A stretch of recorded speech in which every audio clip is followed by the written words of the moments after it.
The world is vast, bigger than you'll ever know. I can prove that point with a single question. Ever heard of the Season Islands? I didn't think so. That's because people, a lot of people, pretend they don't exist. Fly from Seattle to Alaska and you just miss them. South of the Aleutians and far from the Pacific coast, but definitely more North America than Asia. You can blame Asia for the islands, though. The Russians chased the magic out of Siberia to here. A concentration of, well, not the good sorcerers, they fought valiantly. The ones that made it to the seasons snuck away, probably stole to pay for the trip. The worst of those in touch with the other worlds. To ancient peoples, the islands were known to be cursed. No one lived on them, despite their being relatively hospitable, especially Winter Island, which became so named because that was where the people went in the winter to escape the cold. The community of sorcerers, and those unlucky enough to have been dragged along with them, moved counterclockwise with the seasons on the four largest islands. Spring Island, which was bearable before the heat came and the people moved to Summer Island, the highest in latitude. After that it was Autumn Island, then it returned to Winter Island to wait out the cold. As that geographic tradition would imply, Winter Island was the most pleasant year-round, so it was no wonder which island the British built their city on when they arrived, as they did everywhere. And much as the worst of Siberia had flocked to the seasons centuries before, the worst of Europe sailed for the northern Pacific, men of ill character and an interest in the occult. Winter City was founded, and then they all came. As Spain tightened its stranglehold on the Americas, the worst of the American practitioners made a run for the seasons. Southeast Asian magic joined the party during their independence struggles, as did Middle Eastern and African practices. As the world pushed the old ways out, they gathered in the seasons. And, just as modernity has continued to swallow the ancient ways, the archipelago's population has never stopped growing. It is a strange place. High winds beat the island, requiring the buildings to be low. 4 stories has been found to be the maximum, but most neighborhoods are not more than 1. A friend of mine told me Winter City resembles some African cities for this reason. She would know, being from Benin. Settlements on the other 3 islands in the circle are sparse. No one makes their home on the island in the middle, because no one here is a fool. That's the Hungry Island. The 4 that surround it have no appetite at all, which is the reason they all come, my grandparents included. This land will not accept the dead. In other places it is difficult to wake a corpse. You need to pull and pull. Here, if you invite the departed to return, let's just say that they will hear the invitation. And if they can be bothered, they will come. But I'm no necromancer, not quite. I know a lot of them, everyone here does. But I don't deal with the dead for the most part. I deal with the living. I'm a private detective, and the living give me trouble enough. They called him Mr. Murder, not because he killed people, although he did, among other dirty things. No, it was his methods. Juan Cielos was a gifted scientist, a brilliant mind, and like most brilliant minds in Winter City, his was put to use doing terrible things. Juan was a specialized necromancer, a legend in his field, a pioneer of what is known as corpse riding. He practically wrote the book on transferring one's sentience into a zombie, using a body that isn't one's own. The last few chapters he wrote in that book, however, those techniques are unlikely to ever be used, let alone mastered, ever again. Mr. Murder got his name from his use of crows as vessels for his riding, and not just one crow at a time. He could literally utilize an entire murder to carry out tasks, somehow driving them all at the same time.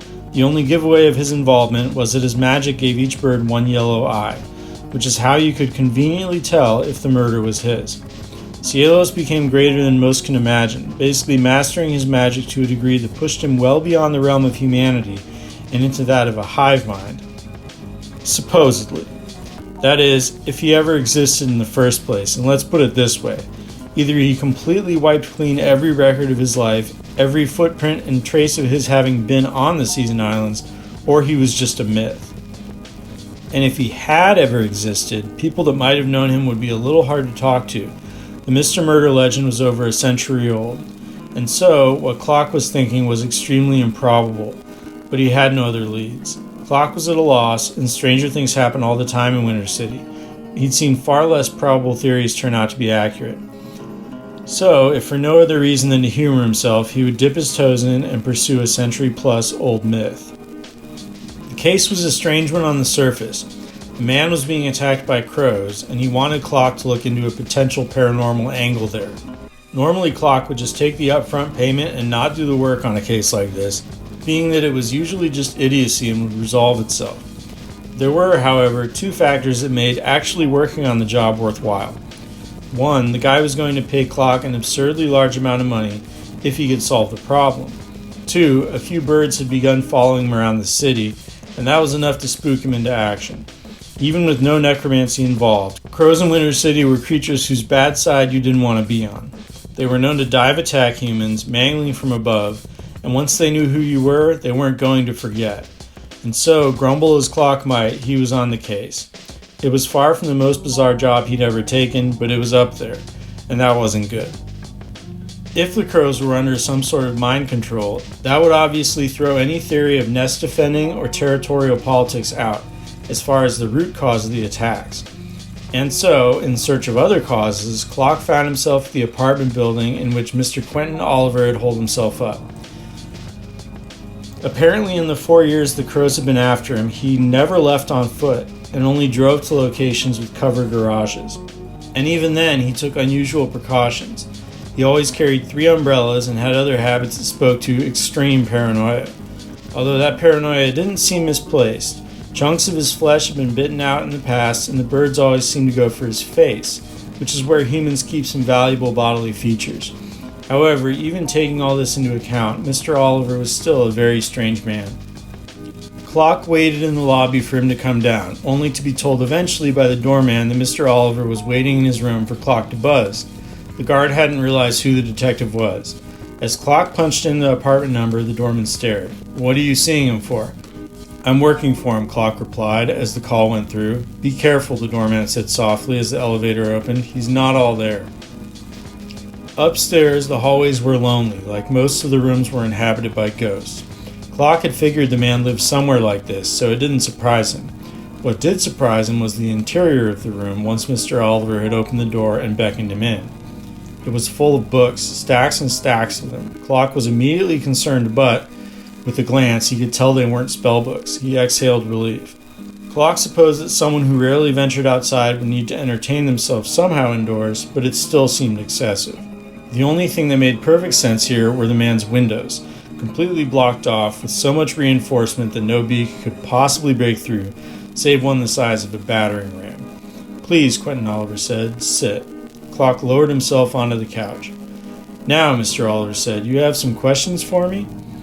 "Well, you hired me to come from a supernatural angle," Clock said, refraining from looking around at the mildly creepy and very musty surroundings. "So I'm going to pursue some ideas that might seem crazy." "Yes," Quentin said, "perfect." Clock stared. "Let's say these crows knew who you were.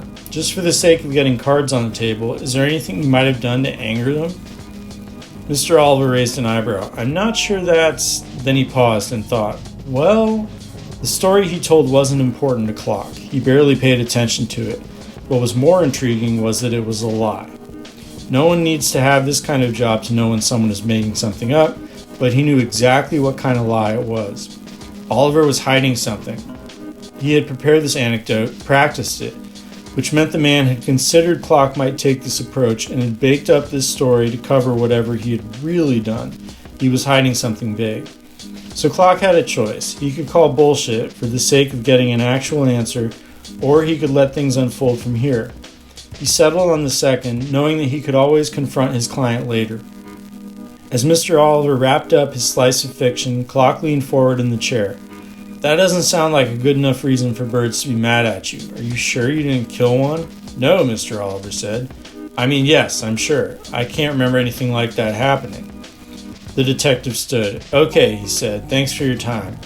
Do you have any leads besides that?" The client stood as well. Clock paused. "I'm looking at a few, but there's some old local folklore about a man that could control crows back in the 1800s. One possibility is that someone's following in his footsteps somehow." "I'm sorry, control crows?" "This is the world I live in," Clock said. "It's not that crazy of a thing, really." Quentin nodded. "Indeed it is not, but I've never heard of such a thing. Then the detective paused. Do you remember anything weird about their eyes? Something in Mr. Oliver seemed to break, and he looked like he was losing his balance. Clock jumped over and helped the man sit back down. Yes, Oliver said, before he had fully recovered. Each crow, their left eyes are yellow. Clock nodded, not giving up the truth. This had been the least believable aspects of the Mr. Murder legend. One yellow eye, that was pretty creepy. Either someone had stumbled on the exact same magic Cielos had, or the birds were, in fact, Mr. Murder himself. Clock and his client walked to the apartment entrance and said goodbye in amicable tones, but as soon as the door shut, it locked instantly. The detective shook his head. The doorman had been right. A racket outside woke Clock the next morning. He knew he had been followed home by a crow, but now there were several of them outside his second-story window, giving the start of his day a very jagged soundtrack. Great. He pulled himself out of bed and made his way to the window, about to shut it and silence the noise. Then all of a sudden it stopped. Clock, half awake, looked out into the morning light and saw about 10 crows just staring at him. Fuck, that was creepy. They were a little too far away for Clock to tell if the eyes matched up to the Mr. Murder legend, but something supernatural seemed to be going on for sure.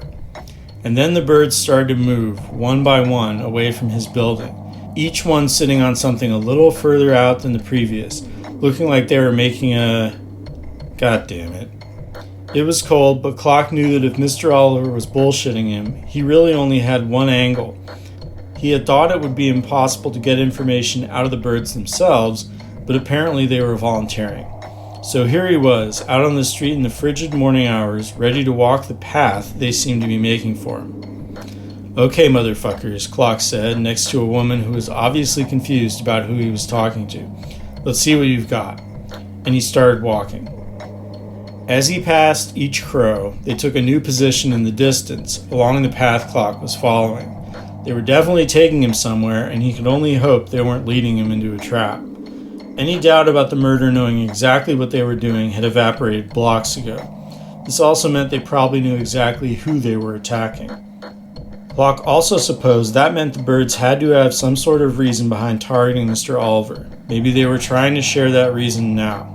Just then he noticed that the birds had changed their pattern. It seemed like they were getting closer to wherever they were taking him. Clock knew Winter City, however, and had guessed their destination a few blocks back. And there it was, confirmed. He had been walking to a graveyard. Shit. Cemeteries in the Season Islands weren't like those in other places. You could tell this by the fencing surrounding them. Sure, there was protection against grave robbing, so the fences faced outwards, but they also faced inwards. A visitor might jokingly wonder if they were there to keep the dead from escaping. Well, that visitor would be right. Besides the fences, security was always tight at graveyards for related reasons. But, of course, security is only as strong as the hourly wage of the guards, and that seemed to be pretty weak here. Clock made his way over to the area where maybe 20 crows were congregating. This was a fairly upscale cemetery, it seemed. As Clock passed the stones, he couldn't help but notice how ornate they were. Plots were also reserved by family, so once he got to the keeper area, he had an idea of what the deceased's last name would be. Crows parted by the bunch to let him through. He looked to the side and locked looks with one of the birds to check its eye colors. One was a sort of dark gray, looking absolutely normal, and the other was a deeply unnatural yellow. Clock felt some primal feeling wash over him. He turned to the grave the crows had clearly led him to. The name on it was Audrey. Audrey Keeper. The name sounded familiar. Clock checked the birth and death dates. She had been 16 and... The birds suddenly dispersed, shocking him. At first he thought they were headed towards perches in the surrounding trees, but when he looked up they were all in the sky, flying away. Clock turned back to the grave. He knew he had little choice. Unless he wanted to get on Mr. Murder's shit list, he had better figure out who this girl was. In the library it was an easy name to find, although her fate wasn't pleasant. She had been brutally murdered at the age of 16 and found in... Clock did a double take. It was the park right across the street from Mr. Oliver's apartment. Oh shit. Things potentially fell together. Had Quentin Oliver, weird and evasive motherfucker that he was, been that girl's murderer? The detective checked the date. The killing had happened 3 years ago, right around the time the attack started, and it had never been solved. It didn't take a genius. But what was the connection to the birds? Winter City PD Detective Jack Francis nodded through his windshield as Clock drove up. Gonna tell me why you want these files? This is a cold case. The cop cracked a smile. She get resurrected or whatever? If you want my reasons, Clock said, it comes out of your fee. Francis pulled out a folder. Here you go, dickhead. Clock pulled out $300 and the exchange was made. How's the force these days, he asked. Yeah, Jack said, and pulled away. Clock stayed parked in the garage for some time, going through the details of Miss Keeper's, death, he supposed was the word. And when he got to the witness statements, what little pieces hadn't fit together did so snugly.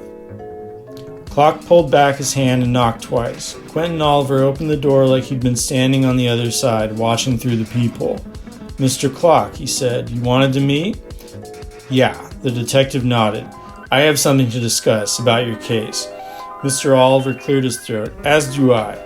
Oh yeah, Clock said, walking into the room.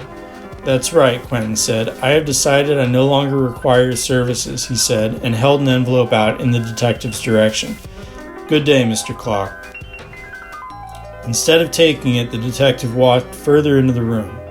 Mr. Oliver stared. I said, I've always wondered, Clock said, about cases like yours.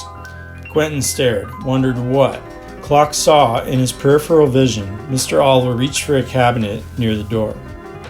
Why? Clock said, moving further into Mr. Oliver's space. The creep said nothing. Did you kill her for any specific reason? Quentin stiffened and pulled the pistol fully out of the drawer. Mr. Clock, he said, do sit down.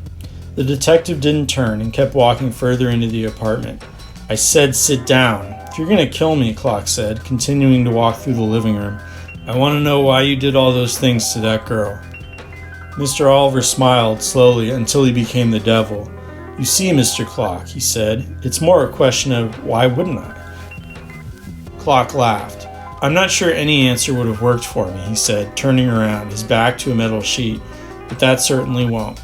Quentin paused. Get away from the window. No problem, Clock said, and jumped into the kitchen. He didn't know at what moment Mr. Oliver noticed the explosive on the barricade, but before Clock hit the trigger, the apartment's front door, leading to the building's hallway, had slammed shut. The window blew apart, leaving a gaping hole, and instantly the room was full of loud and angry crows. Clock ran from the kitchen to the apartment door, the birds parting as he moved, then opened it. Immediately they flew out in a torrent, headed for the murderer. No, Mr. Oliver screamed in the hall, but it was barely audible above the symphony made by the cawing birds in their wings. It was the last noise the man would make. When Clock eventually stepped outside, crows were gathered around the man, pecking away at a corpse. Yeah. When they saw him, and his doors started to open to the other apartments in the building, they flew past him, headed towards Mr. Oliver's apartment and the blown-out wall that meant freedom. As they flew by, Clock suddenly had a thought. If Mr. Murder could control a group of crows, could he control humans? How far did his ability stretch? Was he truly all of these birds? And then a horrible headache spiked in Clock's head, and he fell to his knees. Just as suddenly a force seemed to grow in his mind, pushing all else aside. Clock's last thought was of his eye, his left eye. It began to heat up as if it were boiling, and then there was no Clock. It had worked. It had actually worked. Mr. Murder turned and took in the hallway. People were now watching him as he stood there. The necromancer paused. It had been, what had the detective said, over a century? Human flesh felt strange. Wait. The sorcerer was deep in thought, and the hallway was quiet. It was so silent the footsteps headed in his direction were easy to hear. But that gait, the rhythm of the footsteps themselves, Mr. Murder knew that whoever this was, it was a person moving with an air of authority. A man in a mask came around the corner. No, his face was covered in bandages. He was wearing a large robe and holding something in his hand. He motioned to the necromancer to come closer. Don't be an asshole, the robed man said, and pointed to what was in his hand. This isn't how this goes. It was then that the sorcerer saw what the robed man was holding. It was a book. A book? Instead of following the instructions of the bandaged man, the necromancer left the detective. Clock fell to the floor. His eye felt like it was about to explode. What the fuck was that? He stammered, thinking the robed man was still standing there. But when Clock looked up, the hallway was empty. The detective noticed Quentin Oliver's corpse, pecked in places down to the bone and missing both eyeballs, and shakily stood. He had seen through Mr. Murder's eyes as the necromancer had possessed him, and the bandaged man had been right there. But as people from the other apartments began asking Clock questions, the man in the robe was nowhere to be found. The detective shakily made his way back into Mr. Oliver's apartment, only to find crows. There were maybe 4 or 5 birds looking around in Quentin's living room. They seemed to be acting independently. They certainly looked as though they weren't under Mr. Murder's control. One mind in multiple bodies looked pretty freaky, and this was different. "Hey," Clock yelled at one of them, and the bird turned. Sure enough, both eyes looked pretty normal.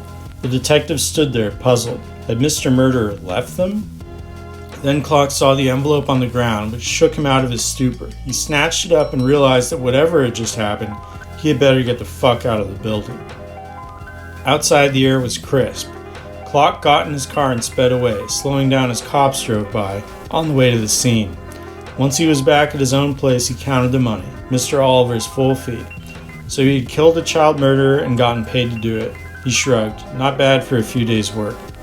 Audrey Keeper had been the kind of kid that resented being rich and would always run off into the city. There were numerous records of her parents calling the cops, asking them to find her. Slowly, the police reports started to include crows, and it became apparent that she had made friends with them. One time a murderer had attacked the police when they tried to take her home even. So, a friend of Mr. Murder's was killed, and the flock had been trying to take revenge. Clock only hoped that the necromancer now considered him a friend as well. As he was looking into the case, Clock had realized that he definitely didn't want to be the next Quentin Oliver, so he figured he had better give the crows what they wanted. The fact that he had gotten paid as well, that certainly worked. Clock looked down at his phone and noticed he had 5 new voice messages. Most were probably Bill's, but one might be another case. And so he hit the money, took a shot at tequila, and put the phone on speaker as he made eggs for lunch.